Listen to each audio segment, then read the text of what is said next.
Hey, what's up guys? Welcome back to my channel. I have a really easy card trick to show you today, so grab your deck and let's get started.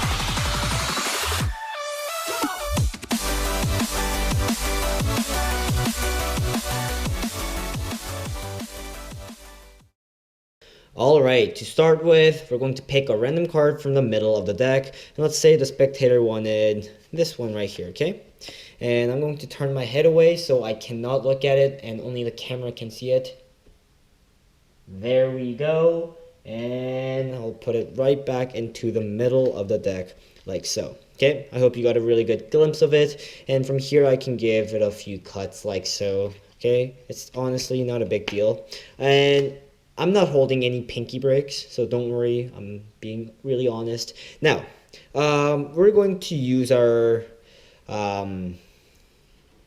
imaginary power to a test, okay? So I want you to think about, just imagine this. Just think about taking your card out of the deck like this and turn it around and put it in. But before you do that, I want you to visualize the card really strongly, because if you don't do it, it might not work, okay? So think about it really hard. Make sure that you think about the color, the shape of the card, everything that you know about the card. If it's a spades or the clubs or the hearts or the diamonds, that's a really bad order. But anyways, just think about your card very, very carefully, okay? Now, if you've done that, just take out your card and flip it and push it back in, okay? Now, if you've done that correctly, in theory, we can actually make that happen by snapping our fingers, like so.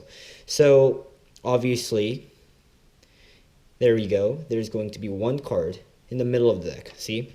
All the cards are facing up like this. And there's one card that's actually facing down, and that is your card, the 7 of clubs. Let's see how this is done. Most of you are going to think that I was using a double backer, but I was not, okay? My double backer is still right here. If you guys don't know what that is, it's basically two backs stuck together or taped together. But in this case, this nice red Madison Dealers comes with a double backer like this. So it's very convenient. But this trick is for those who does not have a double backer or do not want to make a double backer. And by the way, at the end, I'll show you the different variation where you can use a double backer in this trick, which is a lot simpler, okay? But anyways, I'll show you how I did my performance without any double backer. Okay? I think that's what it's called, double backer. Anyways, you have a little preparation to do. You're going to pick a random card, choose a random card, and flip it over in the second position. So let's say you chose this card. Doesn't matter. It really does not matter. Queen of Diamonds, let's say. And then you're going to place it on the second position from the top, like so. Okay? And that's when you can start the performance. Okay? You're going to approach a spectator and tell them to pick a random card, but you're not going to spread it normally because you're going to flash the Queen of Diamonds. So you're going to spread them by pushing a big clump of cards with your thumb, like so. See, I'm pushing a big clump. Normally, your spread would look like this, somehow like that. But if you push a big clump, you're not going to flash the Queen of Diamonds. That was a mistake there, like this. You're not going to flash it, and then you can spread it along nicely as well.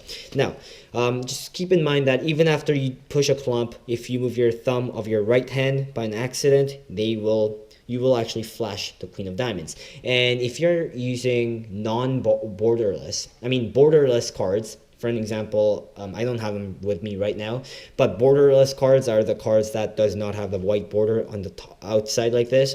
For this trick, it's going to be extremely difficult to hide the card that's facing up, so I strongly suggest that you use a bordered cards, okay, like this, okay, or any bicycle decks.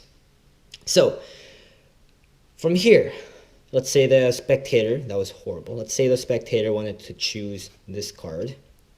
Really, one card, there we go, the Jack of Hearts. What you're going to do is you're just going to show it to them and turn your head away to make it more interesting, and then you're going to take the Jack of Hearts and put it somewhere in the middle of the deck and show it to them that it's really in the middle of the deck, and you're going to grab a pinky break like so. I have a lot of tutorials teaching how to do this, and from here you're simply going to do a double undercut.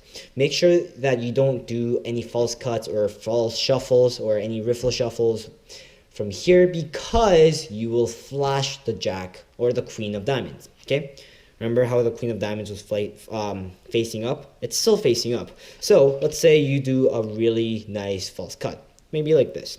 But you're actually going to flash the Queen of Diamonds in the process. So do not do that, okay? Do not do any false cuts like this, because there is a chance that you will actually flash the Queen of Hearts, okay? And do not do a riffle shuffle, because, watch it carefully, there we go. There was a quick flash right there, the Queen of Hearts. Slow down the video, Queen of Diamonds. Slow down the video if you really want to watch that, but don't waste your time on that. Okay. So do not be fancy, that's what I'm saying. Just do a double undercut or do a table cut and just control the Jack of Hearts to the very top. Once you have done that, you're going to make it more interesting. Normally the trick goes like this. The magician just says, I'm going to make your card face up like that. But that's really boring. So what you're going to do is you're going to make it more engaging, more interesting by adding another theme. Tell them that if you use your imagination really carefully, really strongly, you can actually make that happen. By adding another layer of magic into it, it makes it so much more interesting, so much more powerful, okay? So, when you can, this is a really good tip, when you can, always interact with the spectators and try to engage them into the magic trick itself. Once you have done the routine that I did in the performance, you're just simply going to turn the decks over like this and spread them like this. Not all the way, because you will flash their card, the Jack of Hearts. Just spread them nearly to the bottom like this. And if you don't see let's say you don't see this card until like right here because you screwed up on your double undercut or you did it really bad, just make sure that you are going to hold the very few cards like so, and just try not to flash the Jack of Hearts. And if you do, it's fine, because if you you're going to notice yourself flashing, and if you react really quickly, the chances are they're not going to see it, okay? So just spread them like this and show that there is actually one card that's facing down, and you're not going to turn it over like this because that's not the Jack of Hearts. You're going to simply drop it on a surface like so and close the spread. Still, do not flash the Jack of Hearts. So you don't want to turn this card because it's not the Jack of Hearts. So you're simply going to turn the deck over, and while your right hand is reaching for the Jack of Hearts, your left hand, because Jack of Hearts is right here, your left hand is going to do a top card pinky break by doing a push-off pinky break, or push-off top card pinky break. So it's going to look like this. Use your thumb, push off one card, and bring it in, and in the process, your pinky gets in the way, and it grabs a pinky break, or you can make a pinky break from that. From there, you grab it, so it's going to look like this. Bam, bam, grab. And you're going to place the non-Jack of Hearts on the top, and since you grabbed the pinky break already, you're just simply going to perform a double lift that looks like this. Now, the problem is that you can't just strip the very top card like this, because you have a cleanup to do. So you're going to do something called I call it anti-double lift. I don't know what people call it. And I have a full tutorial on it on my channel. I'll leave a link in the description or an annotation right here.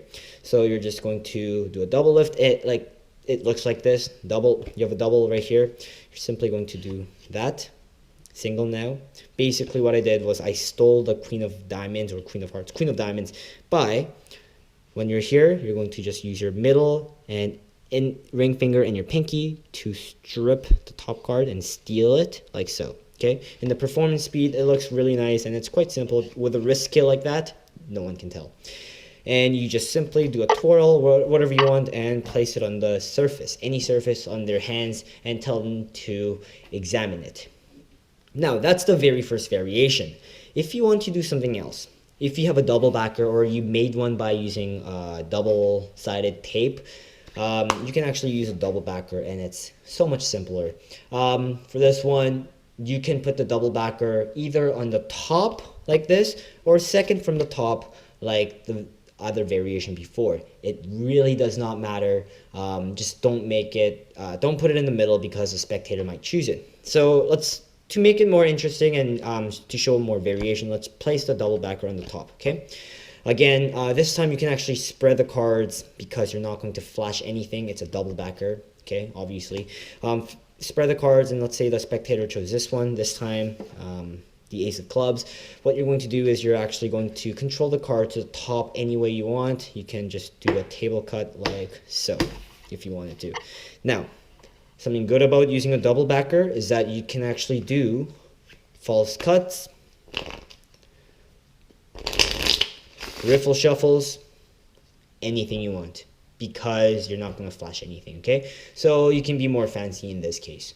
And from here, you're going to follow the routine of them imagining themselves taking their card out and placing it face up, not face down. And you're going to show them that it has actually happened, excuse me. See? And then you're going to drop it. Do not turn it over because they're going to notice that it's a double backer. Just drop it. So it's just like, honestly, just bam. How simple is that? And from here, you're just going to turn the cards over, take the double backer, do not flush the back, and while you're bringing it in like this, do the same thing. Grab a pinky break on the top card and place the double backer on the top directly, okay? Directly on the top. From here, just do a double lift, and guess what? No cleanup. Strip the top card and give it to it. Now, because it doesn't have a cleanup and it's so much simpler and you can be more fancier, I strongly suggest that you use a double backer, okay? But if you don't have a double backer, it's totally fine. Use a different, do the method that I taught you in the first case. And to be honest, I never ever use double backer. I never do anything with these because they're useless. Like, yes, you can do a lot more strong magic with it, but if the spectator is like, let's say the spectator is like, can I examine your deck? You can't like really palm it really quick because it's in the middle of the deck. Even if you palm the first card, like so, guess what? It's not a double backer. So you actually have to like, before you even hand out the cards, you have to like find your double backer, which is very, very annoying, like that. And then just give it a quick cut like so and say, yeah, sure, that was a bad, that was horrible. Okay, so you just go like that. All right, take the cards and examine it, and they're just going to examine it like so, okay? And double backers right here. So I hope you enjoyed this tutorial.